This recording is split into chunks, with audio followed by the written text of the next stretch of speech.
há cerca de 4,7 bilhões de anos, em algum ponto da Via Láctea, localizado na borda interna de um de seus braços espirais, local hoje conhecido como Braço de Órion, e a uma distância de 25 mil anos-luz do centro galáctico, havia uma gigantesca nuvem de gás e poeira interestelar que se estendia por muitos anos-luz no espaço. Esta nuvem, provavelmente originada da explosão de uma antiga estrela, colapsou e começou a formar uma nebulosa estelar, contraindo-se sobre sua própria gravidade à medida que os elementos químicos presentes na nebulosa se reuniam e se conteniam em uma única área. Durante este processo, que pode ter levado de muitos milhares a alguns milhões de anos, as forças de gravidade agindo sobre os elementos químicos que formavam a nebulosa reuniu a matéria em duas regiões distintas, cada uma com sua própria massa e densidade. Cada uma destas regiões continuou a atrair matéria para o seu centro ao longo de milhões de anos, formando duas protoestrelas. À medida que o processo de formação destas protoestrelas avança, elas passam a orbitar uma em volta da outra. Finalmente, após vários milhões de anos atraindo gases de poeira interestelar para dentro de seus núcleos, a compressão extrema desta matéria dá origem ao processo de fusão nuclear, e as jovens estrelas passam a gerar energia, emitindo luz e calor. Nascem então, há aproximadamente 4,6 bilhões de anos, a estrela que hoje conhecemos como Sol, juntamente com seu par, Nêmesis. Esta é a teoria de Nêmesis, a irmã binária de nosso Sol, e supostamente foi originada da mesma nebulosa estelar da qual nasceu nossa estrela. Embora a existência de Nêmesis ainda não tenha sido confirmada, muitos astrônomos acreditam que ela pode explicar algumas anomalias em nosso sistema solar. A hipótese sugere que a órbita de Nêmesis é altamente elíptica e leva cerca de 26 milhões de anos para completar uma volta em torno do Sol.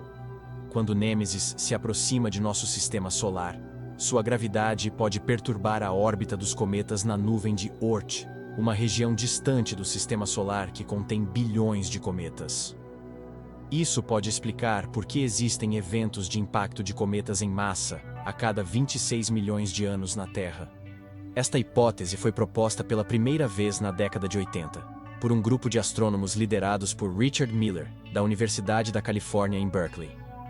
Eles sugeriram que Nêmesis poderia ser responsável por causar extinções em massa na Terra, inclusive a que ocorreu há cerca de 65 milhões de anos, e que acabou com os dinossauros e muitas outras espécies.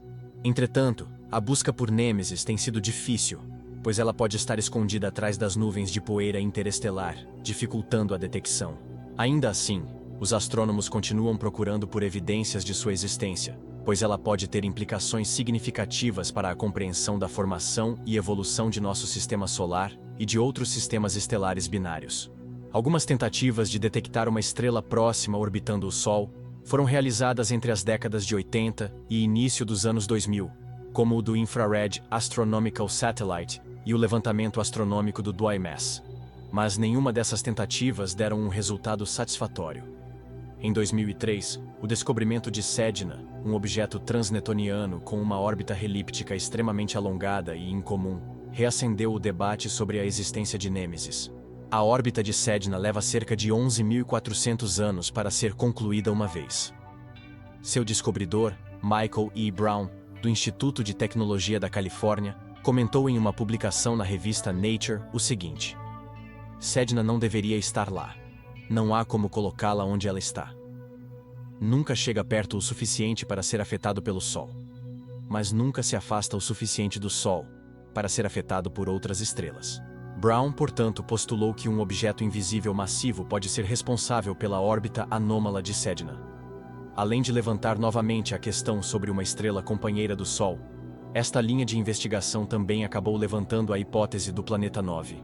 No entanto, outros astrônomos argumentam que a órbita de Sedna pode ser explicada por outras causas, como a influência gravitacional de uma estrela passageira aos primeiros 100 milhões de anos da formação do Sistema Solar, em vez de um sistema binário como o Sol Nêmesis. Além disso, algumas simulações computacionais sugerem que Nêmesis pode ser improvável, pois a órbita de uma estrela companheira com uma excentricidade tão alta como a sugerida pela sua teoria seria instável a longo prazo. Outra tentativa foi feita em 2010 por John Matisse e Daniel Whitmire, que propuseram que Nêmesis poderia ser detectada pela sonda WISE da NASA. Eles acreditavam que a estrela seria visível através de sua emissão de radiação infravermelha, mas a busca não encontrou nenhum sinal da estrela. Por que Nêmesis é tão difícil de detectar? De acordo com a hipótese, se essa estrela realmente existir, ela provavelmente seria uma anã marrom, também conhecida como uma estrela fracassada. Isso significa que Nêmesis teria uma massa de cerca de 20 a 80 vezes a massa de Júpiter, o maior planeta do nosso sistema solar. Mas ainda assim seria muito menor do que uma estrela típica, como o Sol. Anãs marrons não são capazes de sustentar a fusão nuclear em seu núcleo, o que é necessário para que uma estrela emita luz e calor continuamente. Em vez disso, eles emitem uma pequena quantidade de calor que se dissipa gradualmente ao longo do tempo, tornando-se cada vez mais frias e escuras. Essa é uma das razões pelas quais Nêmesis tem sido tão difícil de detectar, já que não emite muita luz visível ou calor para ser observada diretamente, além da possibilidade dela estar escondida por trás de grandes nuvens de poeira interestelar, como mencionado anteriormente. Também existe a possibilidade de que a estrela companheira do Sol teria se afastado por perturbações gravitacionais de outras estrelas ou planetas macios, ou mesmo por interações com a matéria interestelar. Essa perturbação pode ter sido o suficiente para que a órbita da estrela companheira fosse alterada, fazendo com que ela se afastasse do Sol até um ponto em que sua órbita não pudesse mais ser influenciada pelo Sol, tornando sua reaproximação impossível.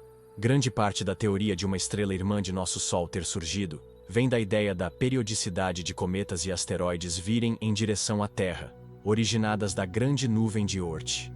Entretanto, assim como Nêmesis, a nuvem de Oort ainda não foi detectada diretamente, sendo assim ainda fazendo parte do campo teórico da astronomia. Mesmo assim, a hipótese de Nêmesis é muito debatida e descartada por uma boa parte da comunidade científica, diferente da hipótese da nuvem de Oort, que é amplamente aceita e considerada como uma certeza no modelo astronômico atual. Por que isso acontece?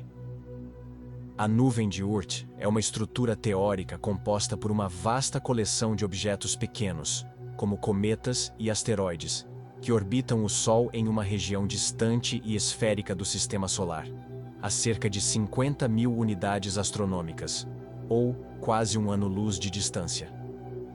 Embora ainda não tenha sido detectada diretamente, a nuvem de Oort é amplamente aceita pelos astrônomos devido a várias evidências indiretas, como as órbitas altamente excêntricas de cometas de longo período, que sugerem uma fonte distante para esses objetos. Por outro lado, a hipótese de Nêmesis é uma ideia proposta para explicar a periodicidade observada em extinções em massa na Terra.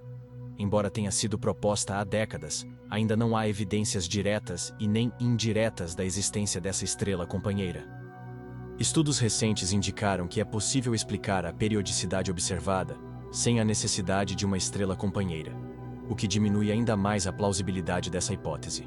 Estudos mais recentes sugerem que a maioria das estrelas do universo nascem em sistemas binários ou múltiplos. Estes sistemas estelares são formados a partir da mesma nuvem de gás e poeira, que se condensa e se fragmenta em várias regiões que dão origem a estrelas individuais ou binárias. Em 2017, um estudo liderado por astrônomos da Universidade de Berkeley, nos Estados Unidos, propôs que até 75% das estrelas em nossa galáxia podem ter nascido em sistemas binários, incluindo o Sol. Essa proporção pode ser ainda maior em aglomerados estelares, onde a interação gravitacional entre as estrelas pode levar a mais sistemas binários ou múltiplos. A hipótese de que a maioria das estrelas nasce em sistemas múltiplos é apoiada por observações astronômicas, que mostram que muitas estrelas estão orbitando em torno de um centro de massa comum, indicando a presença de pelo menos uma companheira estelar. Além disso, a maioria das estrelas massivas que têm mais de 10 vezes a massa do Sol é conhecida por formar sistemas binários. A descoberta de que muitas estrelas têm companheiras próximas também tem implicações importantes para a busca por planetas habitáveis. A presença de uma estrela companheira pode afetar a estabilidade de um sistema planetário, e dependendo da distância entre as estrelas, pode até mesmo tornar a vida impossível em um planeta próximo. Agora queremos saber a sua opinião sobre esta descoberta.